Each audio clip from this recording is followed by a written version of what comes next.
Welcome back to SaharaTV. My name is Rudolf Okonkwo. Today we are giving you a special coverage of the Anambra State election.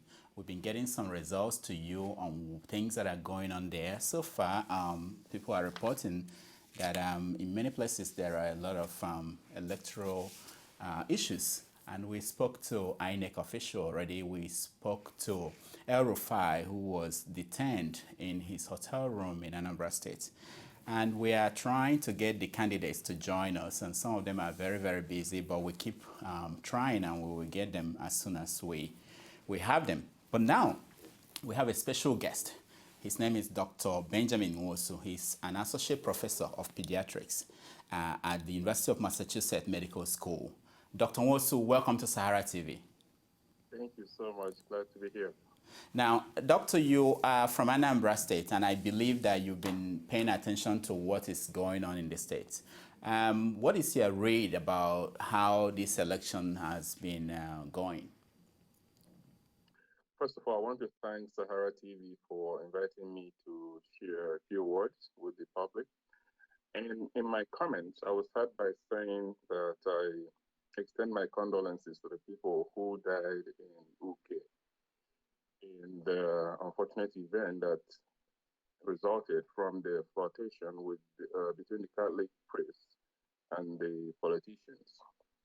And it is instructive that the Catholic priests did not accept responsibility for the deaths, and they absolved the politicians who came to the rally of any criminality.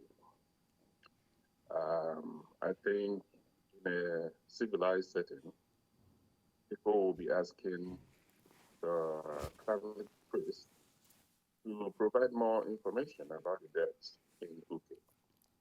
So that's number one. Number two,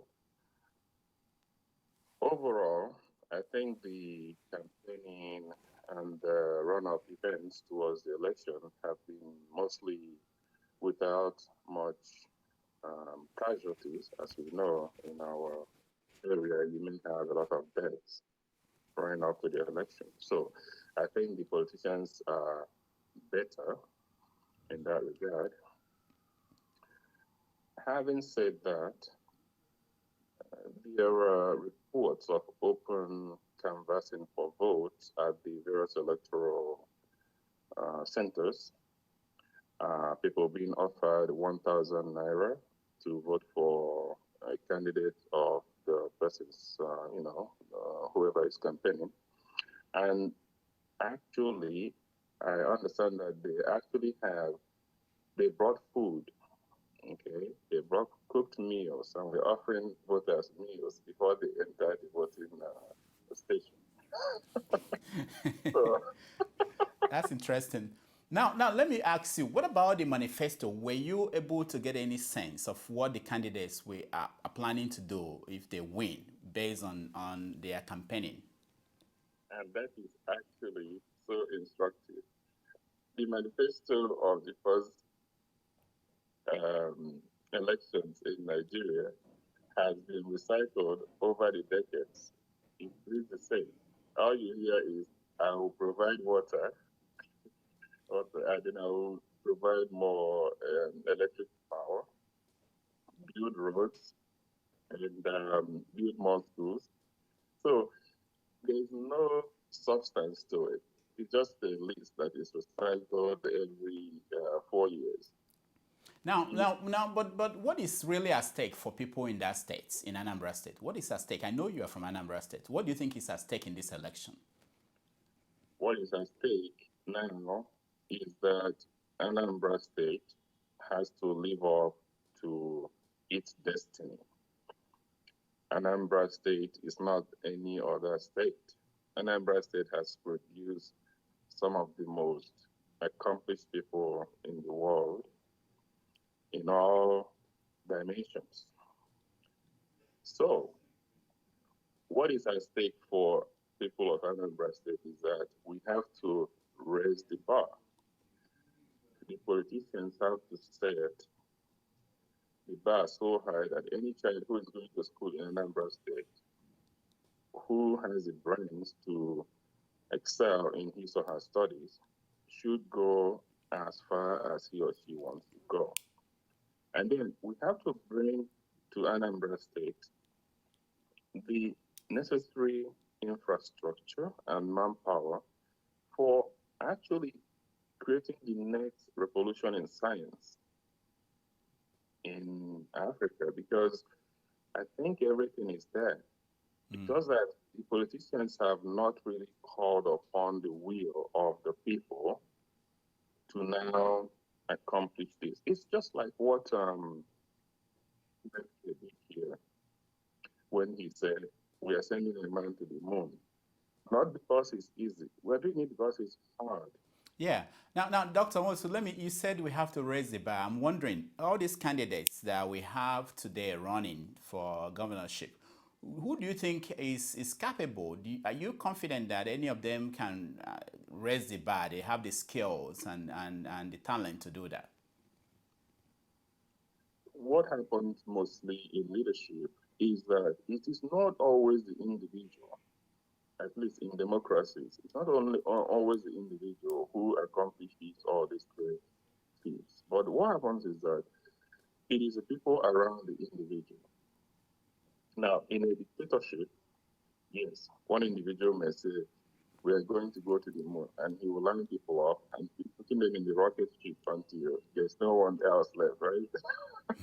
Yeah. But in a democracy, you have to form all these consensus and so on. So my thinking is that it doesn't always matter who gets in there, but what matters is who are the people around the person who is in there. For example, in the area of health, right? I don't believe there's any functioning hospital in that state. I mean, there are hospitals, there are clinics here and there, but what can they do? What level of service can they give to the people? So, if you have people who are capable of taking the game to the next level, they should be able to tell the person who may not know anything about healthcare delivery that this is where we should be going. Now, I know that one of the issues in this election is there was this concern raised by the current governor that it's time for people from Anambra North to present the next governor of the state instead of having people from the central and the southern parts. Do you think it's important that that position is rotated across the state, or that we should have people who have the skills and who merit that position? You know, I absolutely disagree with the speaker, whoever made that statement, but I do understand the sentiment that it is not good to leave out a particular geographical area from the seat of governorship. Just like the Igbos are clamoring for presidency in Nigeria because they've been left out of that seat for a long time. So, but I'm saying that the issue now is to identify the best candidate who can bring together a group of people who would cater for everybody. We live in the United States where people can come from anywhere and be in office anywhere they choose to if they get elected to do so. I mean, there's also that concern in this country, even though it is not at the level where we see it in Nigeria. So, but in general, what do you think about P2B's candidate, who is Willie Obiano, who the governor has been campaigning for? Do you think he's the best suited to govern the state? Well, I don't know him personally, and I don't know why he wants to rule, because these are the more important questions. The more important questions are why does one want to go in there? Therefore, I think P2B wants continuity. I don't know what the Anambra people want, but we will know soon.